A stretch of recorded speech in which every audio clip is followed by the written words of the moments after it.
My name is Dr. Hanan Selim. We have a very interesting topic today. I think it's very good that we bring this information to you during the pandemic. Don't know what's going to happen with the Delta virus and everything else. So a lot of stress. People are stressing out everywhere, worrying about getting locked in and everything. So I think this would be a great way for you guys to, get on board and kind of take some tools or tips and tricks, if you will, away today, because this information, you're not going to hear it anywhere in the world. You're not going to read about it anywhere in Google, unless you Google me, because actually I'm the author of this system, and I'm very happy to bringing it to you guys and taking in the tools, and I'm not going to hold anything back. So what I would suggest while I say hi to everyone who's joining, because that's part of my to-do list when I get on the webinar, is to perhaps grab some pen and paper so you could write this information down so you don't forget it, because it's very useful, very unique, cutting edge, scientific, evidence-based, you name it. It's very very interesting, to say the least. So I would really hope that you guys stick till the end and really just take everything in, because at the end of the day, I am a scientist and you guys are healthcare professionals. So I did my diligence, if you will, to make sure this is evidence-based, it's scientific, and it's proven, so that you could just take it in and use it without any hesitation. All right, so let's see who's on the call. All right, so attendees. So I think I need to open, let me open the chat, just give everybody a holler. So so everybody, this is part of the deal. If you guys just could get on the chat and let's see who's on the call, where you guys are calling from, your name, your background. Are you a pharmacist? Are you a student, for example? Are you a doctor? Are you a specialist? Be really cool and be interesting to have everyone see where everybody's calling in from. All right, so we have Tala Osman, pharmacist from Lebanon. Hi, Tala. Roa, I think the Abbas, Lebanese pharmacist. Oh, we have a lot of Lebanon on today. Muhi Suleiman, Iraq, clinical toxicologist. Very nice. Marie, what is it? I think that is Muhammad. Good day, Marie, or Marai, I think. Pharmacist from Libya. Okay, very nice. Yasmin, clinical pharmacist from Egypt. All right, all my Egyptian posses are on. Marwa, how are you? I'm also, you could tell, right? I'm from Egypt too. Okay. Roai, sorry. Okay, thank you. Ismail, I think, from Kurdistan. Sorry. I have this tendency to butcher names, so forgive me if I don't pronounce your name correctly. Bashir, pharmacist from Iraq. All right. Rehab from Morocco. Wonderful. Michaela, pharmacy student from Philippines, but currently in Qatar. All right. Well, welcome to you. Hajar Rahmoun, Hajar, a hospital pharmacist from Algeria. Very nice. Okay. Amazing. All right, so let's get started, because we do have a lot to cover today. Abdullah, pharmacy student, Palestine. Ahlan wa sahlan, Abdullah. Thank you. Welcome. All right, so let me go ahead and share my screen. All right, so yep, I hope everybody can see it. I'll be checking in once in a while to see if I'm if everybody could still hear me, see me, any questions. So I will be checking in. But in the meanwhile, I really want to get started, get you this information as soon as possible. All right, like I said, my name is Dr. Hanan Selim. I'm an international speaker. I'm an award-winning author, and I'm actually recognized as the pharmacist of the future, as well as recognized by the global gurus as the most influential thought leader in health and well-being, based on this fantastic system that I'm going to be sharing with you guys today. All right, So it's an interesting topic, I must say, in managing depression and mental health during stress. So make sure you guys get involved. Thank you so much for sharing where you're from, your name, your background. But let's keep up the energy. Let's keep up the engagement, if you will, so that we can get feedback from you guys and make sure that everybody is getting the information correctly. If you have any questions, by all means, please ask. And also, I wanted to mention something else. Yeah, it'll come to me. But let's continue anyway. Yeah, so I'll be discussing what I call the 5 S's. And whoever knows me and been on my webinars before, they know that I like to use 5 S's, 5 P's, 6 H's, whatever, just so I could bring in a simpler fashion so that when you go away from the webinar, you can say, oh, 5 S's, and you could hopefully name what the steps are in a strategic way. And this is what we're going to be discussing, which is the 5 S's of simple strategies for overcoming stress that stipulates efficiency and productivity at work, as well as avoid leading to depression, mental health issues, and things of the sort. And we all know that this is not good to be on this path, because not only does it affect your mental health and your physical health, but of course your productivity, your career, and functioning properly in your daily basis. So especially, during, like I mentioned earlier when we first started, especially during these times of change with the pandemic and a lot of uncertainty with the new virus and, all that we've been hearing from the World Health Organization. I'm sure everybody's just sick and tired of hearing about, the pandemic and the virus, but what to do? It's here, and it's going to be staying for a while, unfortunately. So our focus today or our webinar will be on the importance of self-care as a priority, and some quick tools, like I mentioned, and tricks to quickly get you on the path from any kind of, darkness, quote unquote. We'll define all this and get into diving more so you understand what we're getting to in this webinar. That keeps actually a lot of people stuck and stranded in their own what we call regret or self-pity, or stuck somehow, somewhere. Okay, so this is an interesting question, and I remember now about the engagement part, where I want to see what you guys have an idea about what we're talking about today. Like, what is your definition? What do you feel, if anything, if you don't have any technical definitions, like what is your feedback of what mental health, for example, in this situation means? Okay, so I'll just hop on here to, if I can get to that. All right.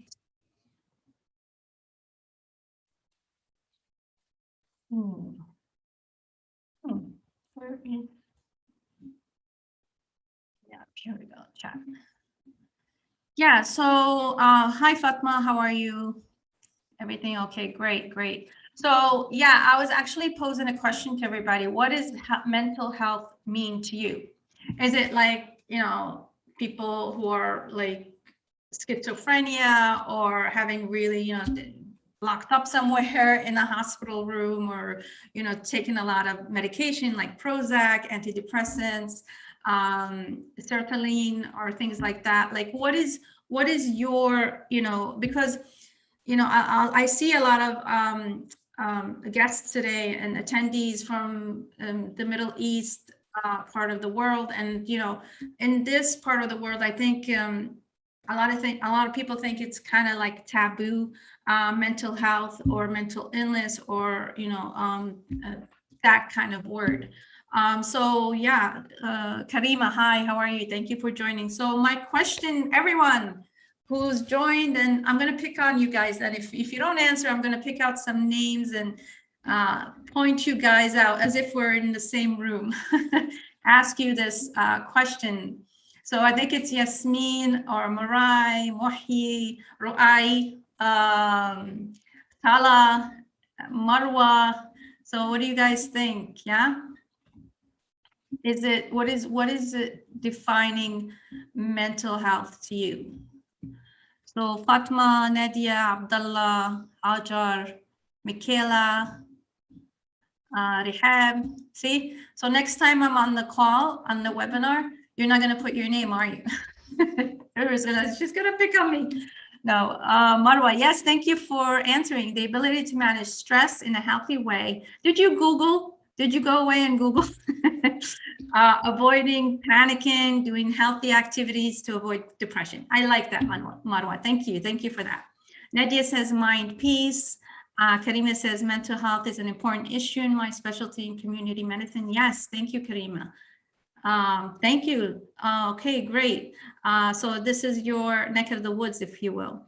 Marwa, no, I promise I didn't Google it. Okay, thank you. I was just making fun.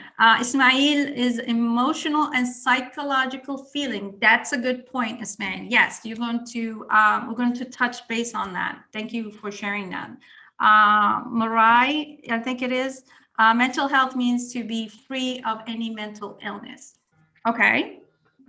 Nasser says, good afternoon to everyone from Algeria. Hi, Nasser. Thank you for joining us. So Nasser, tell us, you'll be the last one to answer. What is mental health to you? How do you define it, or how do you feel? You know, you don't have to have any technical definition or anything.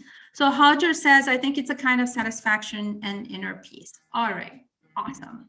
Very good. So I guess you guys are getting to what I'm trying to make a point. Yeah. So mental health doesn't mean you have to be locked up in any hospital. You know, be a bunch of medication, have any technical, you know, psychological issues like schizophrenia or anything like that. It's actually in our daily lives. And that's why it's very important to bring this point to everyone's attention, because it actually includes, like someone already said, I forget the name, I think Marie, emotional, psychological, and social well-being. So you guys, each one of you actually touch base on each of these points, and it affects how you think, how you feel, and how you act. It also helps to determine how we handle stress, which we're going to get into that a lot today, how to relate to others, like relationships, how to make healthy choices, okay? Mental health is actually very important at every stage of your life, from childhood, adolescence, actually through adulthood. And we're going to actually tell you and give you some information, detailed information of actually what each of these stages or phases of life, how that is going to implement and affect your decisions, your relationships, how you feel, your personal personality, even how you perceive the world, and things of the sort. Okay, so it's very good. So I wanted to take the time and get you guys your feedback, so you are aware that it's not something that has to be extreme for us to be talking on mental health. So over the course of your life, if you experience any kind of mental health issues, that includes sadness all the way to depression, your thinking, mood, and behavior actually can be affected. So there are actually many factors that contribute to mental health problems, and this includes biological factors, lifestyle habits, life experiences, what we call the story, if you will. And I'll define what I mean by that in a minute, what we call the story that can be created as a critical life phase. And it's going to be quite interesting to learn about you guys yourself today, and actually take that forward to help others, whether it's your patients, your friends, your family, and everyone that you love. So it's actually contributed by not only your environment, like your work, or like your relationship, or going through a divorce, or going through a marriage. That's stressful too, by the way. And it's also culture. It includes family, religion, pressures, and it actually boils down to your environment. As I want to mention here, the point about environment, and I'll talk about a little bit what I mentioned earlier, that it's actually scientific and evidence-based, because it used to be that we used to think that it's our genes, our DNA, that predisposes you to disease. But actually the cutting edge modern science, like epigenetics, shows that, and it's proven over the years, that it's actually your environment that predisposes you to disease, whether we're talking mental health or we're talking physical health. Okay, and what do we mean by environment? So it's actually going to affect you psychologically and physically. So we're going to get into that a little bit, couple of slides after this. So make sure you're able to, focus and pay attention, because there is a lot of stuff we're going to cover, and I'm going to be going through it a little bit faster. So I want you to make sure you absorb this information, because it's very critical, especially during these times of change. So I mentioned before, there are actually 4 phases in your life that we create what we call that story, or understanding, or creating that perception on life, and how we handle stress actually is coming from those phases in life. So there is the first phase that we call the imprint period, and it's usually between when you're first born, 0 to 7 years of age. And you see next to it is that when we learn how to hide, right? So I'll give you a simple example, like we've all done this, I'm sure, and when you did something wrong and mom asks you, did you do this? And your answer is like, no, right? So you're hiding. This is first way that you learn that you start to hide things, right? So you don't get in trouble. And this is actually triggered in a certain part of the brain. And we'll talk about that in a minute. So from 7 years of age to 14 years of age, there's something called the modeling period. You start to model your mom, you start to model your dad, your environment, if you're school, of course, you're going to, have your favorite teacher you want to model, or, a friend that you think is pretty and you want to look like that pretty friend, and things of that. So this is actually when we start to pretending, right? So hiding, pretending is actually not really negative or positive at this point, but this is a learning process that triggers that part of the brain at that time period. Okay, we're going to get that a little bit. The host. Okay, so socializing period is 14 to 21 years of age, and this is where we start to prove ourselves, prove our existence, prove we're different, right?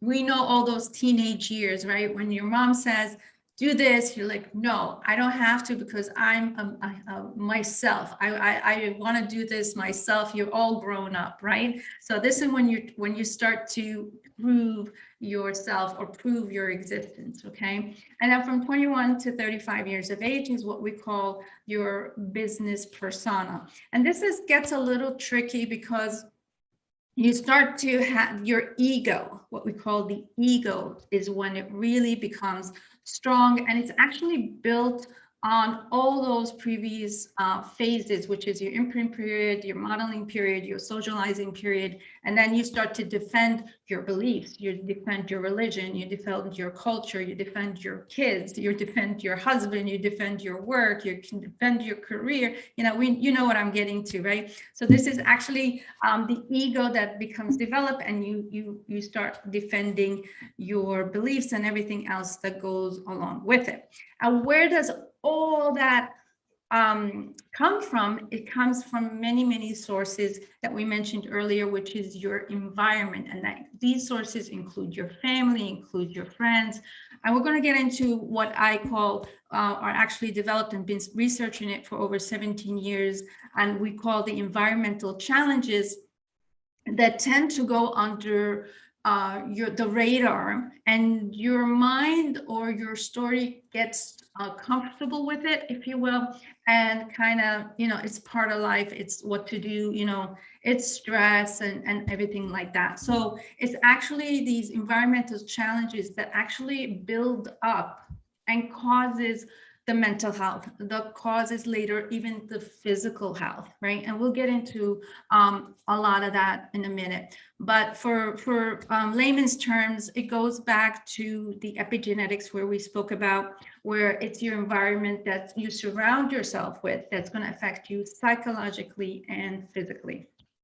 Okay, the sources also include religion, include school, includes where you grew up, where you live now, this geography, if you will, and of course, economics. And we all know that finances is a big one for everyone, when we're stressed, you can't somehow pay the bills. So I am Hamid says, what is defending? I think I mentioned it, right? You're defending is your ego. So I don't want to give anything to get ruffle your feathers, if you will. But let's say religion. Religion is a really hot topic for a lot of people. So what do? The first thing is you say, you defend, right, your religion. You defend, hijabis. And I grew up in the U.S. and wearing hijab. You're defending my hijab, my religion, my right to wear the hijab. Like that. Nasir says defending your values, you're not defending our dreams.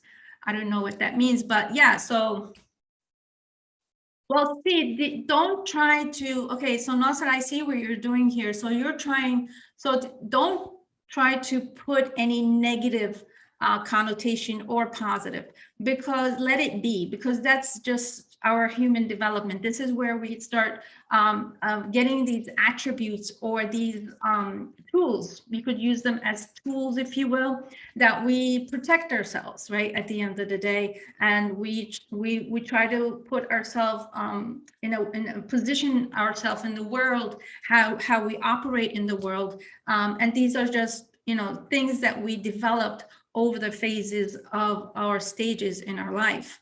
So Nasser says, I totally agree with you. Values more than dreams. Okay.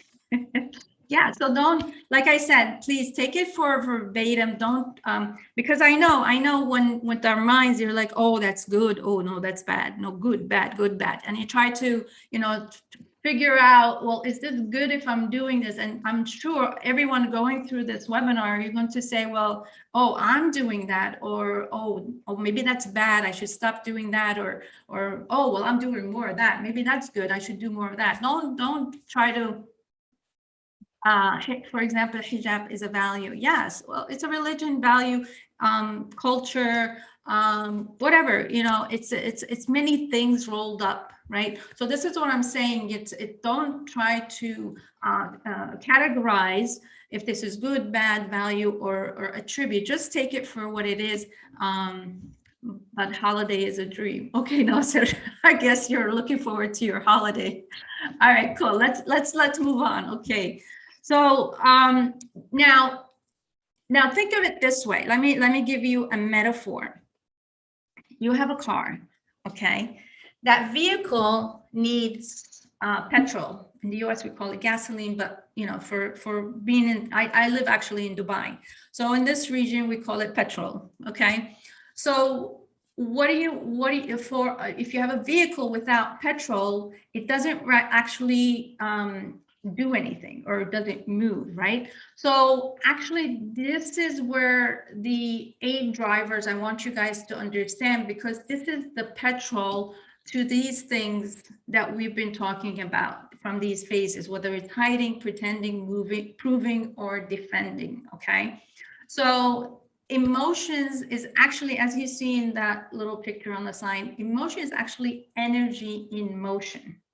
So this is actually the fuel or the drivers. It's actually emotional drivers that kicks in these mechanisms or these tools that we talked about, which is defending, hiding, proving, and defending. I forgot them now. Hiding, pretending, proving, and defending. Okay. And we all have these because we're all over, I'm hoping 21, since we're, we even have students on here. So we all went through all those phases, and now we've developed each of these tools that we're talking about. So, all right, so let's talk about the first one, okay? So a lot of professionals, like especially people who go on to get their bachelor's and then, master's and their doctorate, they're very much, and even you guys on here today, this is a big driver for you, or else you wouldn't be showing up on this webinar, right? And growth and personal development, understanding, getting the information, getting the knowledge, always being on the cutting edge, always being in front of, having the resources, if you will. So this is actually a big driver for everyone on here, because you want to better yourself in your knowledge and your skills. Okay, so personal development is actually a emotional driver for you. Okay, obliging or contribution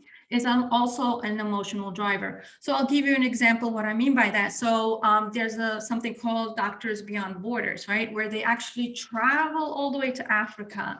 They devote their time, their energy, and their effort, and they're not really monetary anyway, getting anything back. So you think that, oh, they're not doing it for anything. They're doing it for their out of their heart, and just, paying it forward, if you will, and just trying to help others. But they actually are doing it. Even if they're not doing it for financial gain, they're actually doing it to fulfill an emotional driver that we call contribution or obliging. So at the end of the day, what I'm trying to tell you guys is, it's all going to boil down to one of these emotional drivers that drive you guys to do certain things and do it in a certain way. Okay. Another one is significance and self-worth.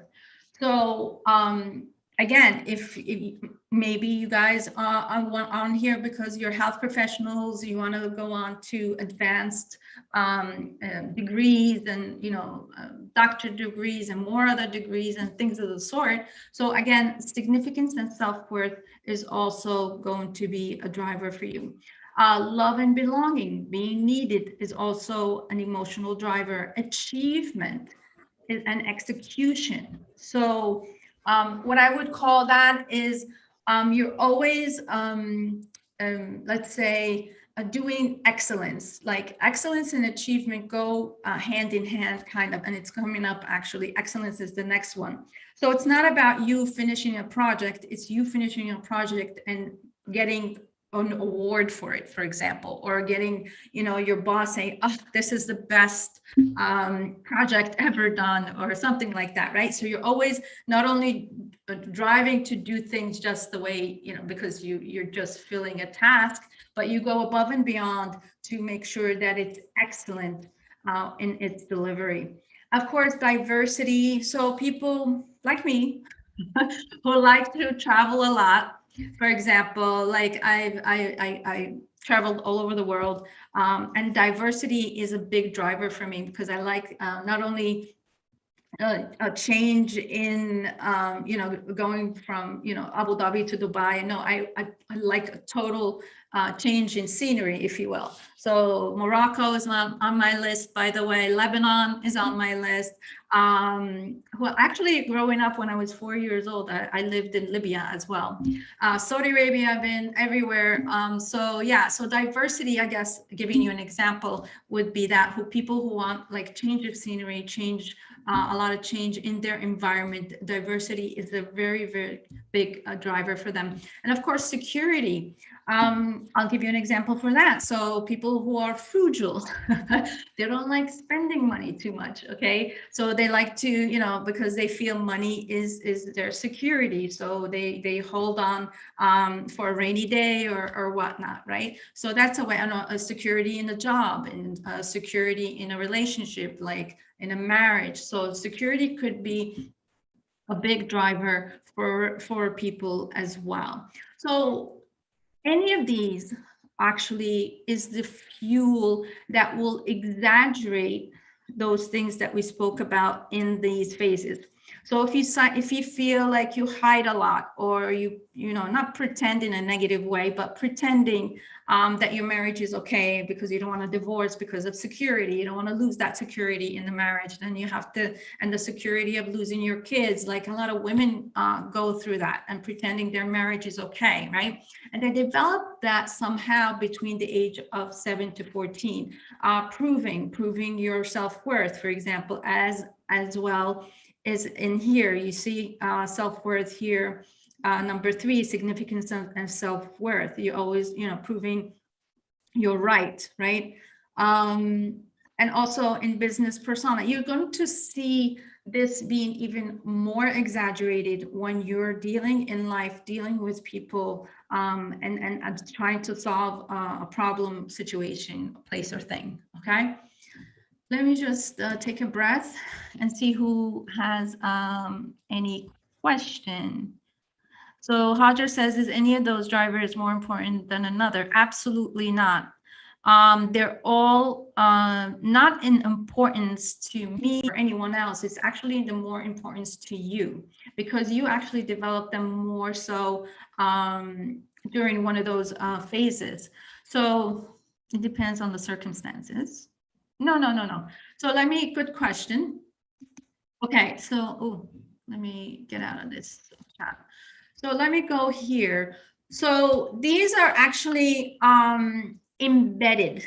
Okay, so another thing I should have mentioned, which is these phases are now part of, and these things are now part of your DNA, right? They're what we, it's just like imprinted in like your imprint on a fingerprint or something, or an eye print. They're actually, you cannot really change them even if you wanted to. You just could leverage them, understand this is what your drivers are, and you could actually focus them or fuel them in a way that's going to be benefit to you than work for you than against you. And this is why it's important that I mention these tools, is because this is what happens with stress. I mean, I'm going ahead of the webinar, but just to drive a point home, is that when you get these drivers working against you versus working for you and making it the emotional energy in motion being negative energy rather than positive energy. I hope that answers your question. Anybody else? Hi, Dr. V, welcome. Thank you for joining. Yes, so Hodger says, are we driven by them? Yes, we can't, yes, so I'm gonna get into that. Okay, good questions, Hodger. Okay, just hold on, let me just bring it into focus a little bit at a time, so that you guys, at the end of the webinar, you're like, oh, okay, I get it, right? But if you have any questions at the end, please let me know. All right, so these are the 5 S's, and why we're talking, well, these are not the 5 S's, but let me explain why we need these 5 S's to begin with, these simple strategies. Because just like Hodger had proposed a really, really good question, is that, well, these are behaviors, right? Can you change your behavior? So a lot of people say, if let's say dieting, for example, if I eat better, exercise, sleep better, and things of the sort, I'm going to lose weight, right? Easier said than done, right? Because if you try to change the behavior at what we call at the eye level, or the obvious level of what I have here, this diagram of the iceberg, you're not going to really change anything, right? You have to go below the iceberg, below the water level, to change those, that which is going to give you the results that you want, which is the obvious, what you can see on the top of the iceberg. So this is, I think, was like my best way to explain that you actually need to understand what's these drivers, what's kicked in these drivers, as well as what phase it was kicked in order to be able to, like you said, control it, or have it more useful in a positive way than a negative way, and become all stressed about it and get stuck. Okay. I hope that makes sense. So as you see here, the right at the water level, the first thing we look at is your emotions. And we discussed on that, right? These energy in motion, or emotional drivers. Then right beneath that is what you develop with habits. Then these habits, or if they're not controlled, you have fears, and then the values. We spoke about that. Someone mentioned it in their feedback on the chat. Experiences and beliefs, and that also reflects in your confidence, and also has an effect with the culture and the parental guidance. And the, if anybody on here knows what I mean, if you went through as a child, your parents getting divorced, I mean, that's going to actually have an effect on you through, depending, again, if it was in the imprint period, the adolescent period, or the business persona or personality period, like we spoke about. that's going to emphasize those tools, which is hiding, pretending, defending, and proving. Okay, so you see, like, everything kind of builds on to the next, and it may sound a bit complicated and overwhelming, and you feel like, oh my God, there's nothing we can do. And it's, no, that's not it. I'm just building the foundation to explain everything to you, so that when I give you the tools or the understanding of what you can actually do about it, it makes sense. Okay, so what we're doing here with these 5 simple strategies is, again, we're not having anything to do with the actions, the interactions, the behaviors, or the results. Okay, we're actually going below that, which is unseen, that's going to actually have that ripple effect to the obvious in your behavior, in your results, in your control of the getting stuck and controlling the stress and things of the sort. Let me just go in and see any chat. So Hajar is saying, yeah, thank you. You're welcome. Dr. Naz, hi, how are you? Good, thank you, welcome. Mariam says, sometimes understanding these choices make things more complicated. No, don't go there. Don't go there. Don't get upset yet. All right, just wait, hold on. I'm just laying down the foundation. Okay, we're gonna go in, and there's good news. There's good news. Don't get upset. All right. So, and it's actually very good news, because if you just take away that because you're behaving a certain way, it's not the end of the world. Okay, usually it's just a matter of understanding what is driving it. What is the emotional drive? What is it that I developed during a certain age period that we could understand? Because awareness is key. I think awareness is 90, I shouldn't say give that much, but anyway, 60 to 70% of the solution. Okay, just being aware of this information and understanding where it's coming from is actually giving you control, rather than blaming the husband. Because what happens usually in stress, we blame the husband, well, or the wife. We blame work or the boss, we blame the kids, we blame the school, we blame the teachers, we blame the finances, we blame our weight, we blame we blame. Okay, we blame we do the blame game. Okay, and once we realize we don't need to blame anymore, because once you blame the husband, the wife, the finance, and everything else out there, you're actually giving control away from you to it. You're giving that energy in motion that you should hold on to get the results and be driven by it to a positive outcome. You're losing that control, you're losing that energy, you're losing that potential that you actually should be in control of to get what you want in the end, and the results, the behaviors, the interactions, and the actions in the end. So what this is, I'm trying to do here is just allow you to say, don't blame even yourself. Because again, when you start blaming is when you lose control to that which you are blaming. You have to start looking inward, right? And in the US, we have an expression: don't look at the index finger, look at the thumb, right? When you're pointing, don't look at what you're pointing at. Actually, you should be pointing with the thumb. Look at you. Okay, what have I, or what has happened? What is the story? What is the emotion? What is the energy in motion, if you will, that is creating this in my life, that is giving this stress in my life? Okay, I went on a tangent here, but I'm very passionate about this, and I love your questions and your interactions to everybody. So I want to make sure I get you the in-depth answer, and not just giving a yes or no kind of thing. Okay, but thank you so much for that question. It was very, very good. So Bashir, what you call people who make our success easy and not worthy? So I guess this is a perfect example of Bashir blaming. So yeah, so don't say, oh, it's the boss, he gave it to, I'm senior, I've been working here for 10 years, I'm supposed to get the promotion, not, Smith here or John, who just hopped on 6 months ago, and now they're giving him, it's not fair, it's not this. Once you do that, you're going to give that power to the 6-month person who just joined, and power to the the boss, okay? When in reality, you should focus and say, oh, okay, so why did I lose out on this, right? What can I do better? What can I focus on? Why is he getting hired or getting the promotion rather than me? What skills does he have that I don't have? You know, it's asking the right question rather than blaming, I guess, is what I'm trying to bring to your attention. Okay, anyway.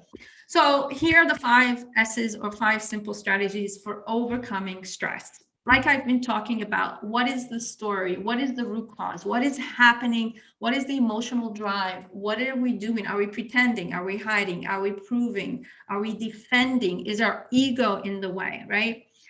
Is it my way or the highway that we have an expression in the US, right? No, is it your opinion or my opinion or the right opinion, right?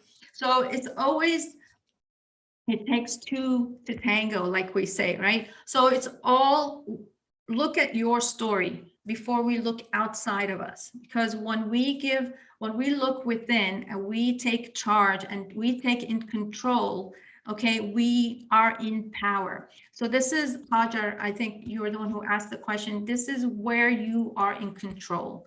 And once you are in control, you can thrive instead of just survive.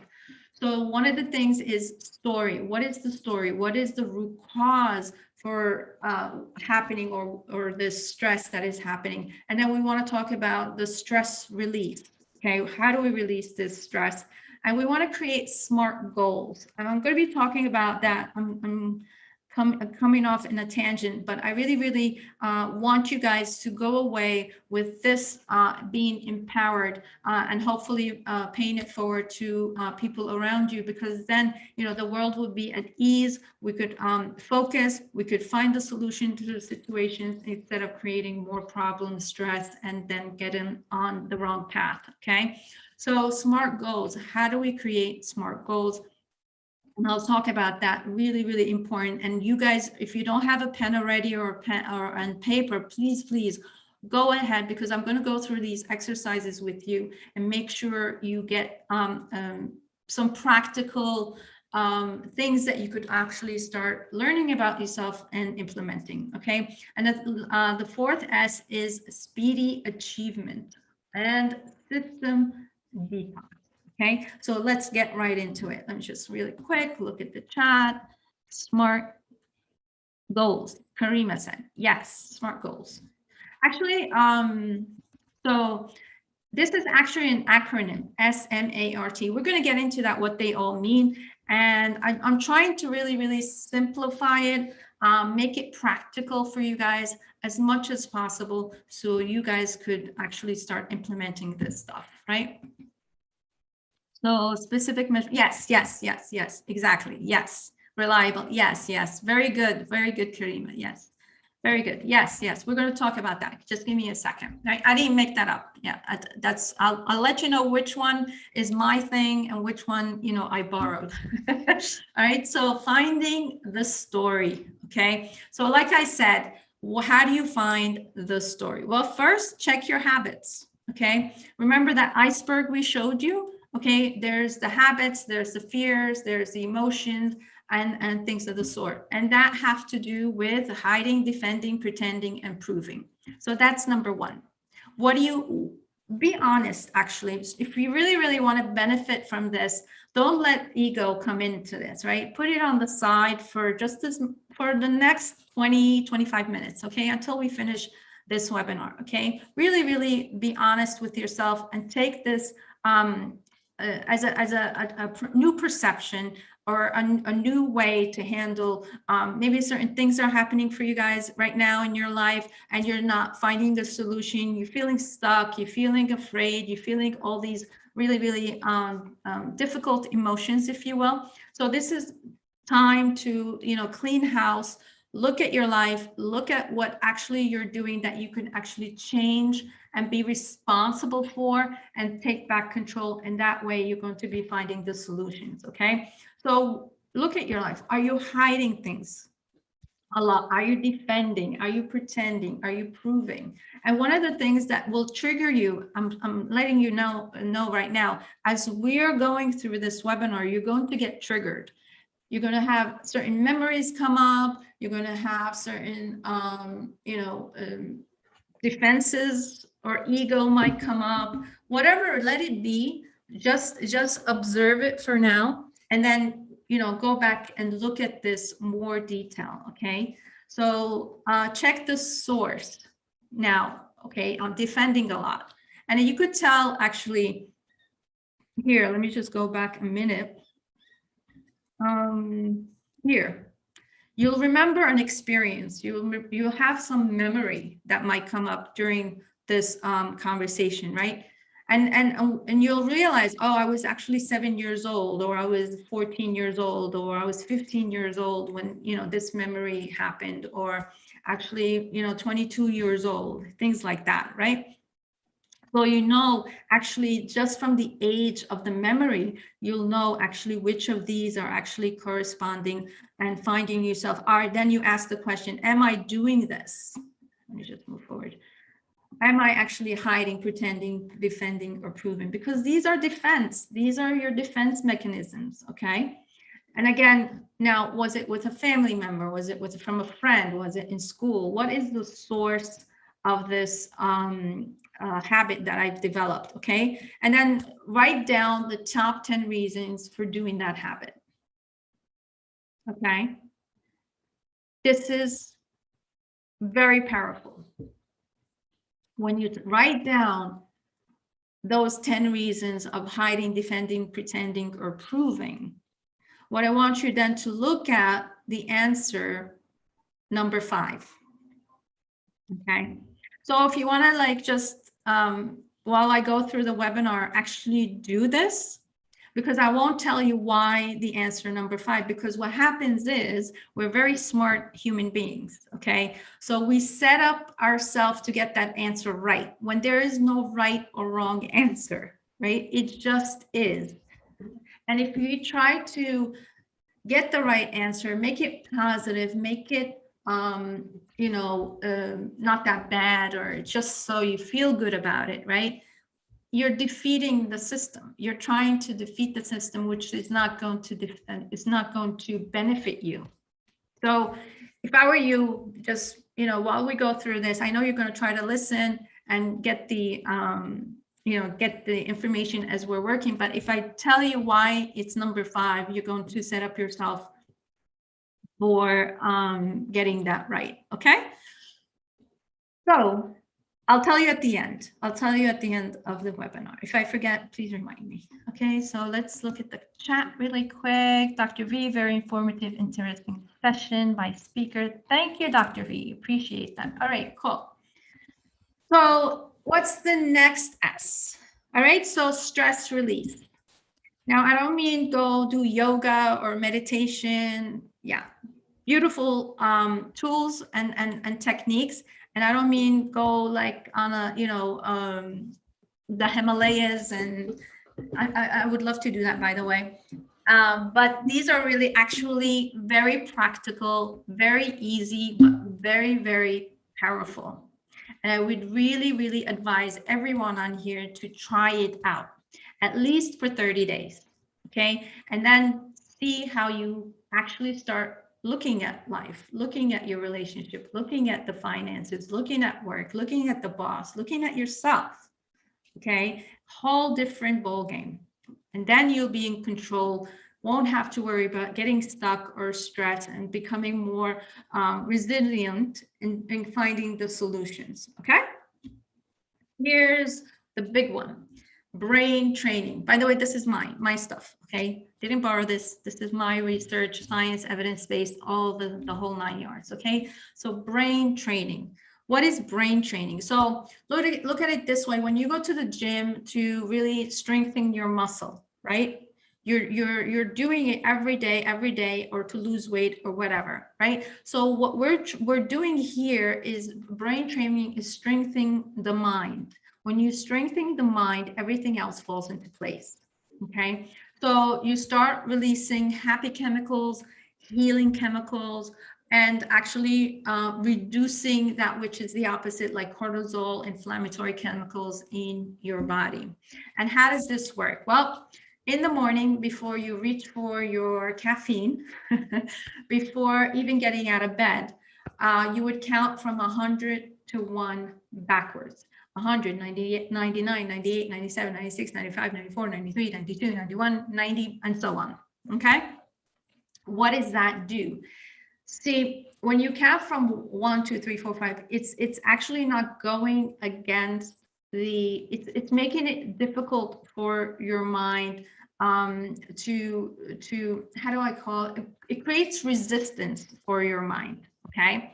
So when you create resistance, it forces your mind to pump that happy chemicals, healing chemicals, right?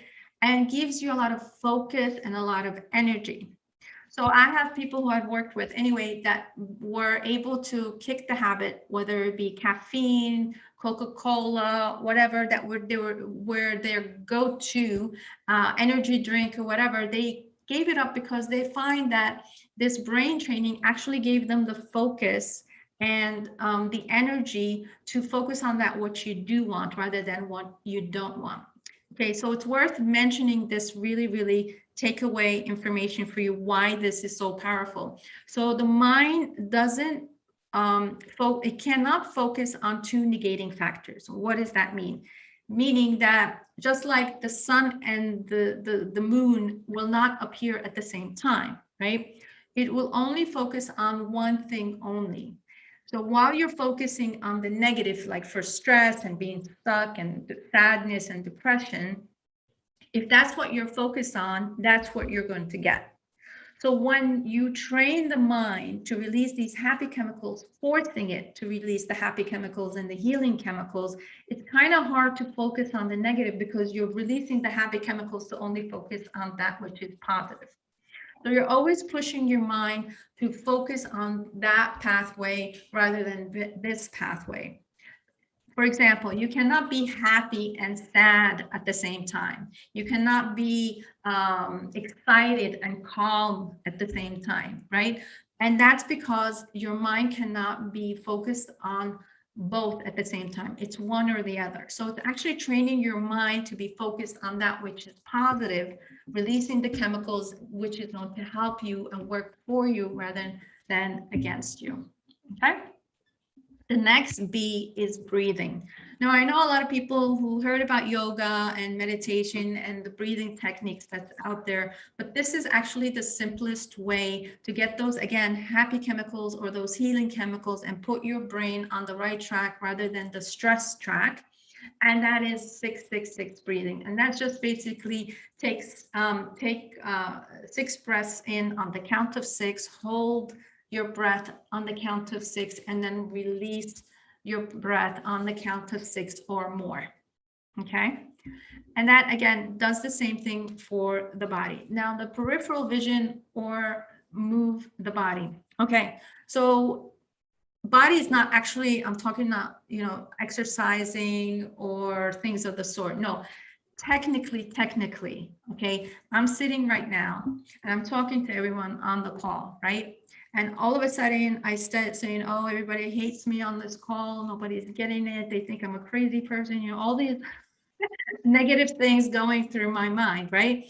But what I can do then is if I get up, well, I'm not going to get up now because I have you guys on here. If I get up and actually walk from where I'm sitting, so if I'm sitting, I stand up. If I'm inside, I go outside to my balcony, for example.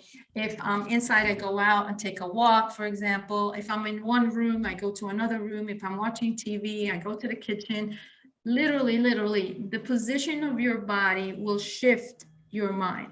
So if you're in a sitting and you're thinking these things, as soon as what happens on the outside of your environment where you're at is going to change that which is on the inside, which is your mindset. I hope that works. One more point that I want to mention to you guys, that why this is really effective is because it actually takes literally 3 seconds to go from negative to positive.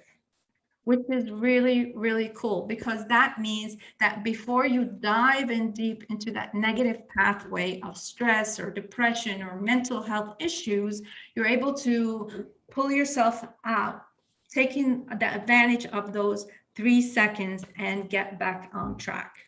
If any of these tools, they don't take more than 5 minutes, and that's all you need to kick you out of that negative pathway where you're going to end up getting stuck and not finding a solution and diving even deeper into whatever depression, sadness, and stress. Okay. Let me just see if anybody is on here. Yes, deep breathing exercises. Yes, Ahmed, thank you. Yeah, so I'm just sharing these 3 Bs really, really worked. I've worked on them, and it's the simplest thing. And see, if you're going to take out time to meditate, or you're going to take an hour to meditate, by the time you get there and trying to control the thoughts in your head, trying to control, your body being centered, trying to control the environment, shutting up the kids, shutting up the husband, or whatever it may be, right? You're already beyond the 3 seconds. You're actually beyond the 15 minutes or even 5 minutes, right? And then you get stressed, and then then you don't get the results. But this, it's like an anchor before you get into that path, because it's really, really not difficult, or it's not like unbearable to get out of it, but it's worthwhile to have some kind of anchor to get you out before you're in. And it's a lot easier, as healthcare professionals, that prevention is the best cure. So we have an expression in the US, an ounce of prevention is worth a pound of cure. This is the same thing. If you can prevent getting in stuck, getting into stress, and getting into this negativity, then it's better than trying to fight it. This is not fighting it. This is allowing yourself not to get into it in the first place. That makes sense. Okay. Here's the SMART goals. I think it was Karima. I think it was Karima. Yeah, Karima, here's your SMART goals. Okay. So Karima, go ahead. She said it already. SMART. S, specific. M, measurable. A, attainable. R, relatable. And T, time sensitive. Why is this important? Again, the topic here is not to get stressed or depressed or having any mental health issues, right? Because the way I describe it, I love metaphors, is because let's say everyone here we're in a boat, okay? And we have 2 oars in the boat. And if you don't have goals, if you don't have destination that you're trying to get into, and that's like leaving the oars in the boat and just allowing the waves and the sea to take you wherever it wants. And usually 9 times out of 10, it's not going to be a place you want to go. And that's where we get stressed. That's why we get upset. Why I'm not getting this? Why I'm not getting the promotion? Why isn't my spouse understanding me? Why are my kids not listening to me? Why am I working so hard and I don't have $1 million in the bank? Whatever, okay? You need to have SMART goals in order to get that which you do want and not what you don't want. Okay, so again, we spoke about the 3 Bs to get you the focus and the energy. So what are you going to focus and get the energy for? Right? Not to spend it on that which you cannot control, but to spend it on which you can control. And this is where SMART goals become very, very useful and very, very handful. So what you want to do is you want to, in every, I don't know if I have it here. Yeah, I'm going to talk about it, how to get the SMART goals. Okay. So basically what you want to do is create what we call end goals and means goals. So I made here an example, okay? Finances, family, health, and career. These are usually the 4 big ones that everybody is wanting to improve one way or another, right? Either your health, your finances, family, or relationships. If you're not married, or if you don't have a family, you could talk about your extended family, parents' family, like this, or it could be relationships, right? Whether it be relationships at work or whatnot. You could change that to relationships. And then career, and so on. Okay. Now, what is it that you want? I know this is the $1 million question. So I'm asking you, what do you guys, each one of you, what do you want in your finances? What do you want for your family or your relationship to look like? What do you want your health to look like? What do you want your career or whatnot, whatever quadrant you want to look at, right? And then what I would do is I would then score from 1 to 10 each of those quadrants. For example, a 1 being the worst, 10 being the best. Okay, so do you score finances being the best as 10, family being 1, health being 4, and career being 7, right? So where do you start? You start with the lowest mark. So if I think finances was 1, I would go straight to finances, right? And start with that as your focus of your goal. Because believe it or not, your wheel of wellness is all of these combined. Your life is all of these combined. They're not, the way I structured it is for your mind to understand how you should use this system. But in actually, if there's something wrong in your finances, it's going to affect your health, it's going to affect your relationships, and it's going to affect your career.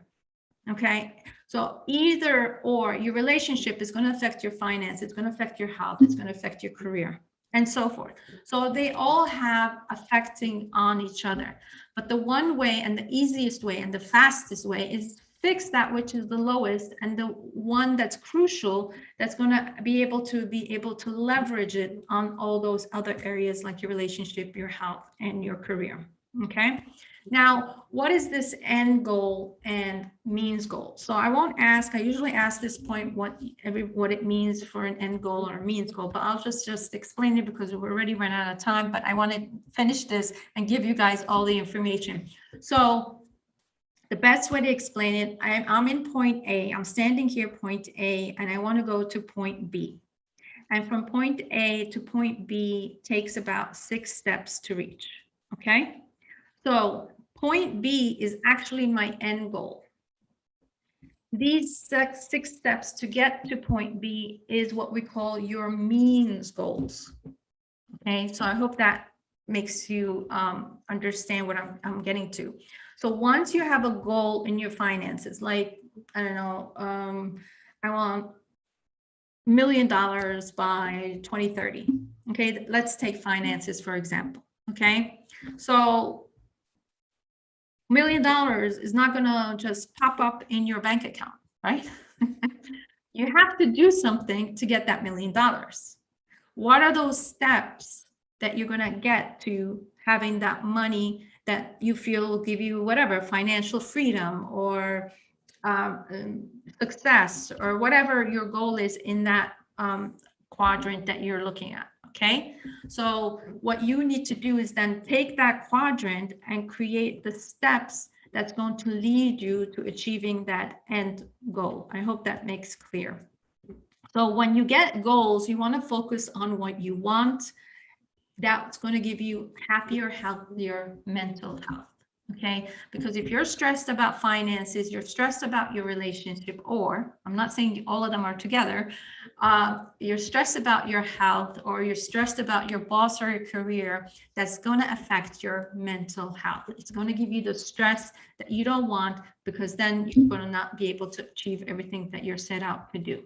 Okay, let me just really look quick. Marwa just graduated, so I really want a job, but I'm so afraid of failure. So career and finance. Okay, so what I would do instead of saying, because, okay, so your mind is very clever, very clever.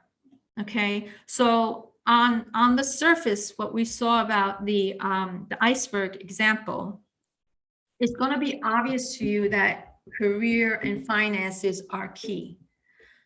But if you don't have the confidence, and if you have all those issues that's underneath the iceberg, that water level, it's not going to give you, I mean, I'm not saying you're not going to get what you want. I'm just saying it'll be easier, faster to get what you want if we clear that which is underneath the iceberg to get the results and the actions that you want and the behaviors that are on top of the iceberg. Okay.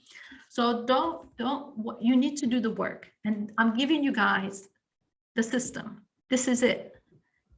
It's just taking action, right? Going through these simple strategies will get you at least, if not all the way there, but at least on the right track to getting there, okay? Now let's talk about the system. Okay, so your overall actually mental health and well-being should be considered as your responsibility. Everything in your life is your responsibility.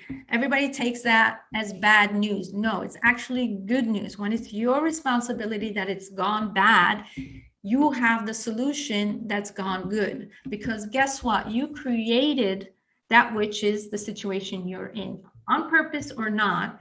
Is it from defending, hiding, proving, or pretending? You know, so do the work, investigate, be your own detective in your own life, and find out what is actually hiding behind the scenes, underneath the iceberg, that you could actually look at, improve, and that will get you the results. That is your obvious scene above the iceberg. Okay, so in other words, you want to be proactive. You want to understand your habits and your source that we spoke about a minute ago on the previous slide, and you want to be focused. And how do you get focus and energy? We spoke about the 3 B's. Okay, so this one I really want to, I don't want to skip it because it really drives the point home. Okay, now you know these guys, Warren Buffett, and which is the biggest investor, biggest billionaire in the world, and of course everybody knows Bill Gates. So it's interesting, they were both at this conference, and someone asked them a really interesting question, and they said, what is the one thing that led to your success? One thing only. And they both answered it in the same breath, believe it or not, and they said focus. They're focused. They focused on the one thing and one thing only. That's what made their success. So this is a point to be taken. If the biggest billionaires out there understand this, and it's very simple, okay? Not getting stuck. So in other words, if you want to talk about investment, you don't go to Bill Gates, you go to Warren Buffett, because that's his focus. And if you want to talk about Microsoft or technology, you go to Bill Gates, not Warren Buffett, because that's his focus. So just to drive the point home, focus is key. These 3 B's are very important. Understand the sources and the things that's going to get you stuck out of the way, and become proactive and take responsibility for your life. So here's some takeaways for you. I would look into, of course, we talked a lot about taking responsibility for your life, the habits of eating well, sleeping well, of course. If you do have extreme case of depression or any of those, technical issues where, whether it be suicide tendencies or anything like that, you do need to, of course, go into checking therapy. Of course, conserve your energy. We talked about emotion, energy in motion. Of course, movement is key, whether physically with exercise or what we talked about with the 3rd B. Actually, I forgot to mention one body, which I showed it to you on the slide, which is peripheral vision. If you really want to expand your awareness, okay, because sometimes when we get stuck, and this is really important, I want to take an extra minute to talk about this. When you're stuck, you're focused, you have focal vision. Okay, so let's take this phone. So when I'm stuck, I'm looking at the problem. Both my eyes, my energy, my focus is on the problem. Even though the solution might be right here, I don't see the solution. I don't see being in control, and I get stuck because I'm too focal vision. So what is the opposite of focal vision is something called peripheral vision. You open your awareness, and it's quite easy. So what you can do is, if anywhere in your room, just try it today for the heck of it, right? This crazy lady giving me all this weird stuff to do. But anyway, just try it, give it a go. And then when you sit anywhere. Like I'm sitting right now and right in front of me in my room, I could find a small black or small dot in front of me that I could focus on for 5 minutes. And without moving, if you want to just Google it, peripheral vision, how it's done, but I'm letting you know, without moving my eyes or moving my head, I try to take in my surroundings. Okay, while I'm focusing on this one thing on the wall or on the closet or whatever, the small piece or dot, I could actually, without moving my eyes, I could see what's in my right hand here. Okay, and I could see what's on my left side, and I take everything in. I start naming it, right? I see what's on the ceiling. Okay, I have my ceiling fan, and I see what's on the floor, carpet, shoes, things like that, microphone. I could see the screen. You know, take everything in without moving your eyes or your head. That expands your awareness. When you expand, when you on the outside, like I mentioned, you expand your awareness on the inside, and it allows you to focus and find the solutions. Okay. So in conclusion, by applying these lessons, we have identified on the webinar today, capitalizing on what I call your innate resources that we learned from our experiences, and that mental health can turn your goals. I'm losing battery, 1 second. Mental health can turn your goals, your health, and your happiness into reality. To drive the transformation, use what we call your emotional drivers for you, not against you. And that's where you get stuck. So mental health affects your overall well-being at all levels, including your finances, relationships, career, even physical health across all your life. You need to develop the proactive control over your environment that's affecting you physically and psychologically, that we mentioned is actually based on science, and it's called epigenetics and research. Control over your life is not blaming that which is outside, like people, places, and things. That's where you lose control and get stuck in stress. So a specific SMART goal gives you the capabilities to enable and sustain changes towards ways of working. Thank you so much. I really, I'm sorry to keep you guys waiting till the end, longer than I should. You can't hear anything. May, I'm so sorry. Hopefully, if Arthur, you're on here, if you could send over the recording, that would be great. Marwa says, thank you so much. Absolutely great session. Thank you for listening to me and bearing with me. I hope I was able to give you that practical information, and you guys do it and put it in use. So focus, Karima says, I must focus on study well to succeed in my exam and get a good job to improve my salary. Okay, good. But I would do, Karima, I would go through the steps, okay? Because that's what your mind, just give me the answer. When you don't need the answer, you need to go through the process, ask the questions, and then get the answer, if you know what I mean. So go through the information that we got you guys today. Really nice. Michelle, very inspiring. Thank you. Miriam is saying very informative session. Thank you. Welcome, Rehab. Thanks a lot, Doctor. You're welcome. Hajar, thank you very much. I learned a lot and willing to apply it all. You're welcome.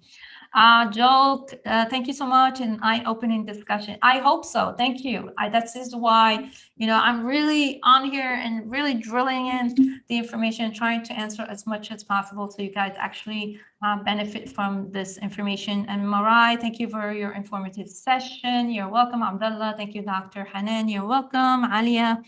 Why do we choose number 5? Yes, thank you. Okay. Well, anyway, if you guys didn't do it, so here's the thing. Number 5. No, okay, so let me get out of here. All right. Let me go back to the iceberg. I think when it becomes visual, you'll understand. All right, here we go. So remember when we talked about the top of the iceberg and below the iceberg, okay? So when you start thinking and you start writing from 1 to 5 is actually your conscious mind. Your conscious mind is what you think is the action, the behavior, the results, and the interaction, what is observed on the top of the iceberg, okay? 5 through 10 actually dives deeper and it goes underneath the iceberg. Some emotions, some habits, some experiences, some beliefs might come up, some values, any of those mixtures might come up. Now, what's interesting, if we say the iceberg, on top of the iceberg is 1 through 5, and then below the iceberg is 5 through 10. Now look at the water level. So the water level is that word which is the agreement that your conscious and your subconscious agreed upon. And that usually is your root cause and the point of focus that you should indulge in and find out why that word came up. And what I would do is I would write that word, number 1 through 10 under that word, and then go through the process again, writing all the words, one-word answers that's related to that beginning word, and look at number 5 again, take that word, and then it just allows you to dive deeper through the layers between below the iceberg level and to explore the emotions, the habits, the fears. All those words are going to come out in those numbers that we just did. So thank you for reminding me. Oh, I would have been very upset if I didn't answer this. If you can name 10 reasons, no, you will. Okay, so good question. Thank you, Mariam. All right, so remember we talked about the 3 B's to focus, right? So what I would do when you go away from the webinar, just sit, take a deep breath, relax, do one of the 3 B's, whether count from 100 to 1 backwards, do the peripheral vision, which is focused on that one dot, and then take everything in, or do the breathing. I would do the 100 to 1 first, and then look at your, start writing the 10 reasons. And when I would talk about the 10 reasons is one word. Don't write sentences, because when you start writing sentences, you go, like I was doing earlier on the webinars, you go on this tangent of talking about a lot of things without actually coming back to the subject. Okay, so what I would do, and I wouldn't fight it, like I wouldn't say pizza, like I'm talking about that, or I'm talking about this, or I'm talking about that, and then pizza comes up, or fries comes up, or like you start arguing with that. What is that? Must be wrong. That must be right. Don't argue with it. Whatever comes to mind, write it down, and it all means something, because the more it doesn't make sense to you and obvious to you on the top of the iceberg, the better, because that means you're just diving even more deeper underneath the iceberg. I hope that answered your question. All right, so mental health is a person can regard to their physical, psychological, and emotional well-being. All right, Sora, suggest me some good books for mental health and fun psychology. Okay, you could read my book, Sara. It's called Second Chances. You could find it on Amazon. I discuss all this on that book. Okay, which mental disorders are related to this pandemic? Stress and sadness, depression, stuck, all the things that we mentioned on this webinar. Ahmed says, this is Dr. Ahmed Ibrahim from College of Medicine, Zaku, Iraq. Thank you for the nice, very good lecture. Okay, you're welcome. Certificate. So you could ask Arthur on that.